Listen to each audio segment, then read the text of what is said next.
नमस्कार। 17 नवंबर को लगभग 11-12 बजे मेरे पास दरियागंज दिल्ली से एसएचओ का फ़ोन आया। मैं विजय खन्ना बोल रहा हूं। आपके नाम आधार के माध्यम से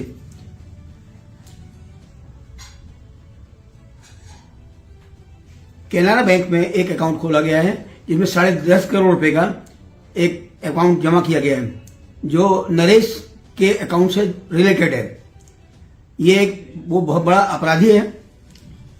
तो मैंने कहा कि मेरा कोई अकाउंट नहीं है और न मैं कोई पैसा लिया है।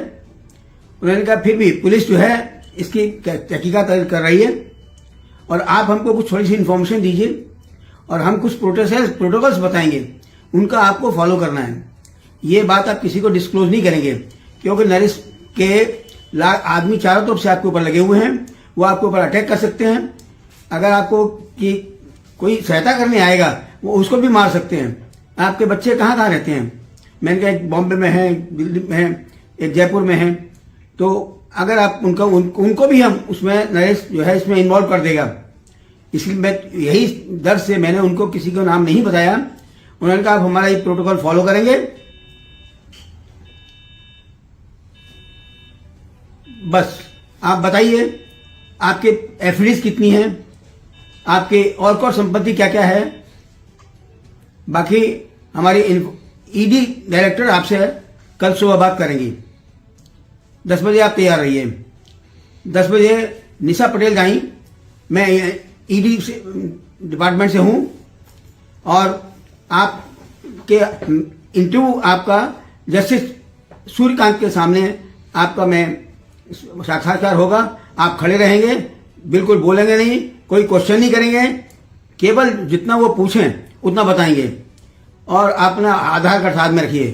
तो जैसे सूर्यकांत आए, मैंने आधार जो है अपने सामने साथ दिया। उन्होंने कहा ठीक है, क्योंकि ये अकाउंट आपके नाम से खोला गया है इसलिए बेल ग्रांट नहीं होती है। उसके बाद निशा पटेल ने उसके थोड़ी देर बाद करीबन आधा 1 घंटे के बाद निशा पटेल ने कहा कि मैं सुप्रीम कोर्ट से एक ऑर्डर मिल गया है, मैं आपको पढ़ के बताती हूँ।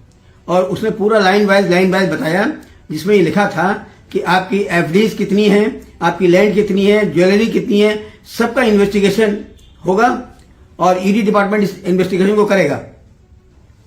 इतना कह करके वो निशा पटेल ने अपना बोलना बंद कर दिया। नेक्स्ट डे फिर निशा पटेल ने कहा आकर के वो बोलती है कि आप अपनी जितनी भी एफडीज हैं उनको सबको इमीडिएटली इनकेश करा लीजिए और वो जो प्रोसीड्स आएगा उसका वो अपने सेविंग अकाउंट में ले लीजिए। हम आपको एक एड्रेस देंगे, उसके ऊपर आपने उस टोटल अमाउंट को आरटीजीएस के द्वारा भेज देना है।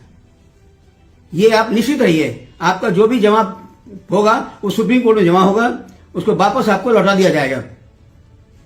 इस प्रकार मैंने अपनी 4 एफडीज थी बैंक की, वो इनकेश करा करके उससे 12 लाख रुपया उसको उनका जो आरटीजीएस का एड्रेस दिया मैं उस पर भेज दिया। उन्होंने फिर कहा कि अब आपको हमारे प्रोटोकॉल्स फॉलो करने हैं, आप इस बात को किसी को नहीं बताएंगे वरना आपकी जान को खतरा है।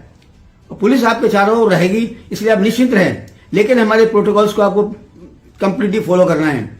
आप किसी से बात नहीं करेंगे, घर से बात कहीं जाएंगे और कोई भी आपके घर में दूसरा कैमरा नहीं चलेगा, कोई मोबाइल से आप बात नहीं करेंगे, न्यूज नहीं देखेंगे। और आपके साथ कौन रहता है? मैंने कहा मेरी वाइफ रहती है, उनका भी मोबाइल बंद करा दीजिए और आप कंटिन्यूसली हमारे वीडियो विजिल में रहेंगे। अपना वीडियो खोलिए कैमरे का वहां सामने रख दीजिए और आप निरंतर जाना आना कहीं भी सब बंद कर देंगे, आप अपने घर में रहेंगे। वरना नरेश के आदमी आपके चारों ओर लगे हुए हैं, वो आपको मार सकते हैं, आपको जान से नुकसान कर सकते हैं। लेकिन हमारी पुलिस आपकी सुरक्षा करेगी, इसलिए आप निश्चित रहिए, लेकिन आपको हमारे प्रोटोकॉल्स को फॉलो करना है।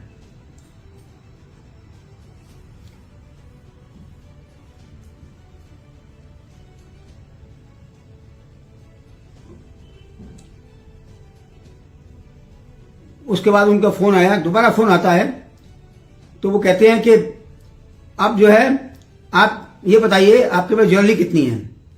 उस ज्वेलरी को पूछने के बाद मैंने कहा लगभग 4 लाख की ज्वेलरी है। लैंड कितनी है, लैंड की क्या वैल्यू होगी, मैंने कहा लगभग 50 लाख रुपए है। उसके बाद उन्होंने हमारे एसेट्स और लैंड के बारे में पूछा। अभी आप इसको जल्दी से जल्दी अपने एसेट्स जो है, ज्वेलरी है, लैंड है, इसको बेच करके उसे तुरंत पैसा पूरा जमा कीजिए। लेकिन मैं फिर ग्राहक ढूंढता रहा और औने पौने मैंने अपनी जमीन बेचने के बाद उनको देना शुरू किया। उन्होंने कहा आपके पैसे आने शुरू हो जाएंगे और ये सब सुप्रीम कोर्ट के अकाउंट में जमा हो रहा है, आप निश्चित रहिए।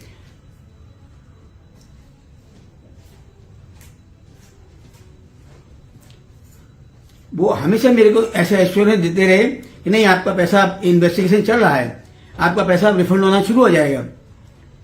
जब बीच में फोन करते थे, फोन नहीं मिलता था। जब हमको ऐसा लगने लगा कि फोन क्यों नहीं आ रहा है, मैंने निशा पटेल के फोन पर किया तो उसने कहा हु आर यू, ऐसे मेरे को बोला।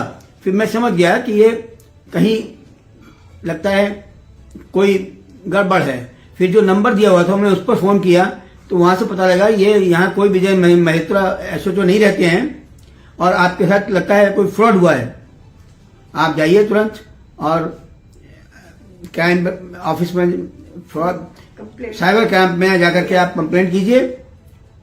और अब मैं उत्तराखंड सरकार से और क्राइम ब्रांच ऑफिस से इतनी मैं प्रार्थना करता हूं कि इसको केस को गहनता से इसकी छानबीन की जाए और इसका इन्वेस्टिगेशन किया जाए ताकि मेरा पैसा मुझे वापस मिले और आगे से ऐसे किसी बुजुर्ग को मेरी तरीके से हानि न उठानी पड़े, नुकसान ना हो।